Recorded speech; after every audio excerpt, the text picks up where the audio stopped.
Ah, les kaiju, ces monstres terrifiants apparaissant dans le monde entier. Il en existe plusieurs types, comme des champignons, des lézards, des ptérodactyles ou encore même des sortes de poissons géants, je sais pas trop ce que c'est. Mais parmi eux, il y en a des qui sont bien plus puissants que d'autres. On les appelle les kaiju numérotés. Aujourd'hui, nous allons voir qui sont les kaiju les plus puissants ainsi que leurs capacités. Hop hop hop, je t'arrête tout de suite, cette vidéo contient des spoilers, donc si tu n'es pas à jour sur le manga, bah je te conseille pas de la regarder parce que ça spoil. Et également, la vidéo parlera pas des kaiju numéro 3, 5 et 7, étant donné qu'ils n'ont pas été assez abordés dans l'œuvre pour qu'on puisse vraiment en parler. Et bon, bah du coup, je vous laisse avec la vidéo. Le kaiju numéro 1. Le kaiju numéro 1 est le premier kaiju à avoir été numéroté par les forces de défense. De ce fait, il a donc une fortitude d'au moins 9. Mais ce qui le rend vraiment unique, c'est son surnom de kaiju qui voit le futur, qu'il a obtenu grâce à son pouvoir qui lui permet de voir les signaux neuronaux et donc de prévoir les attaques, mais également d'en faire des redoutables. Après avoir été vaincu par les forces de défense, il a été transformé en le modèle numéro 1 utilisé par Gennarumi, le kaiju numéro 2.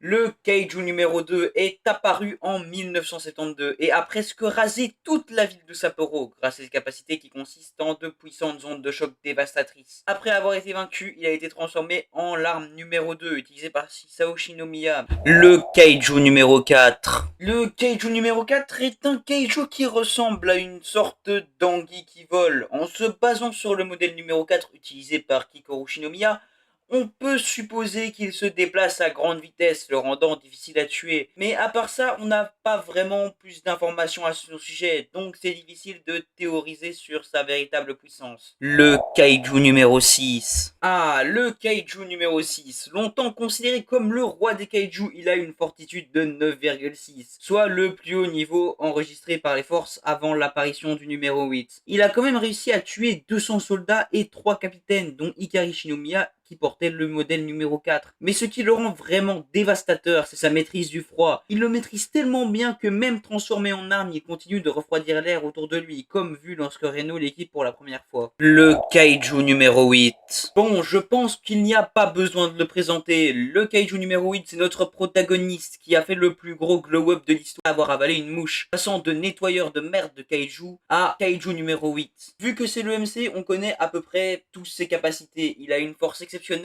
et bah c'est globalement tout. Bien qu'il ait la régénération des kaiju, il n'a pas grand chose d'autre. Mais sa force réside principalement dans le fait qu'il ait appris les arts martiaux avec Oshina lors de son entraînement après la mort d'Isao Shinomiya, refaisant de lui un des kaiju les plus redoutables, battant tous ses ennemis avec un seul coup de poing. Non franchement, je sais pas si vous aviez déjà vu, mais à chaque fois qu'il se bat contre un kaiju autre que le numéro 9, il le tue en un coup. C'est aberrant, faudrait qu'il les laisse un peu plus vivre. Mais bon, ça ce n'est que Kafka, car maintenant on va parler le vrai kaiju numéro 8. Né des ressentiments des soldats ayant été battus par Mereki, le kaiju numéro 8 possède une forme de larve ou de mouche. Lorsqu'on le voit pour la première fois, c'est dans le chapitre 1, où il entre dans le corps de Kafka. Sa deuxième apparition se fera lors du combat de Kafka contre Isao, dans lequel il tuera quasiment Isao et où on en apprendra qu'il voue une haine sans faille au kaiju. Sa dernière apparition remonte au chapitre 118, durant lequel Kafka, s'étant fait transpercer par Mereki, décide de sacrifier son cœur et de renoncer à son humanité en fusionnant avec le kaiju numéro 8. Nous dévoilons ainsi sa vraie puissance, en devenant le deuxième kaiju ne pouvant pas avoir sa fortitude mesurée et résistant vraiment à Mereki. Le kaiju numéro 9. Antagoniste principal du manga, il n'a pas une grande fortitude, mais sa principale qualité réside dans son aptitude à étudier les humains, mais également dans une autre capacité qui est celle d'absorber les choses, comme il l'aura fait avec le kaiju numéro 2 ou encore Isao. Mais bon, bah c'est pas tout, il peut également créer des doubles ayant la même puissance que l'original avant sa vue bien évidemment, mais il peut également tirer des sortes de balles depuis son corps, comme vu lors de ses attaques contre les forces de défense. Mais ce qui est vraiment effrayant avec le numéro 9, c'est ce qu'il cache lorsqu'il meurt. En effet, son noyau est censé retenir le kaiju du Mereki, le plus puissant kaiju jamais enregistré par les forces, étant donné qu'il ne pouvait même pas mesurer sa fortitude. Bien évidemment, lors de sa fin, il libère le kaiju Mereki. Le kaiju numéro 10. Le kaiju numéro 10 est un kaiju créé par le kaiju numéro 9 comme prototype, ayant une fortitude de 9. Expert du combat rapproché, il est un peu l'équivalent de Oshina en kaiju. C'est également le premier kaiju à avoir été transformé volontairement en arme, qui est utilisé du coup par Oshina. Le kaiju numéro 11.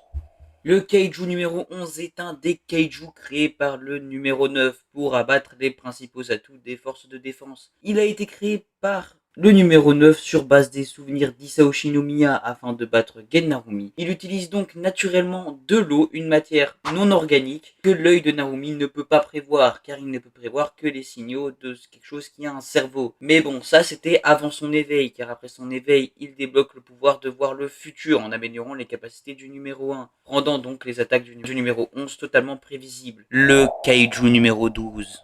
Le Kaiju numéro 12 est la version finale du numéro 10. Il est donc également un expert du combat au corps à corps.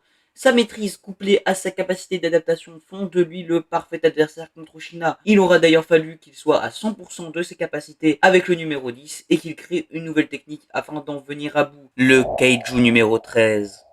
Le Usain Bolt des Kaiju, il est le troisième Kaiju avec la plus grosse fortitude, 9,2. Malheureusement, nous n'avons pas pu le voir vraiment en action, car il n'a eu que le temps de tabasser la fangirl de Narumi, avant de se faire littéralement OS par Kafka par son... Et je trouve ça vraiment dommage qu'il n'ait pas pu être un peu plus développé, car le faire se faire one-shot par Kafka dès le début du combat. Le Kaiju numéro 14. Outre le fait qu'il ressemble à une défense de Clash of Clans, le Kaiju numéro 14 est sûrement l'un des Kaiju numérotés les plus faibles. Malgré sa force de frappe dévastatrice, il ne sait pas faire grand chose d'autre. Et il était surtout destiné à être battu par Mina Hashiro afin que le numéro 9 puisse l'absorber. Le Kaiju numéro 15. Ah, là on s'attaque à un de mes Kaiju préférés. Le Kaiju numéro 15 est le sosie de Kikoru et a été créé dans le but de la tuer. But qu'elle essayera de remplir dans l'espoir d'avoir de l'amour de son père. Son pouvoir est basé sur des attaques psychiques, soit la faiblesse principale de Kikoru. C'est uniquement grâce à Kafka qu'elle a pu s'en sortir vivante et d'ailleurs en même temps surpasser sa mère, l'ancienne porteuse du numéro 4, Hikari Shinomiya. Bon, voilà ce qui conclut cette première vidéo sur Kaiju numéro 8, j'espère qu'elle vous a plu. J'aurais pu parler plus du Kaiju numéro 4 et du Kaiju de Mereki, mais j'ai préféré m'abstenir car je n'en sais pas encore assez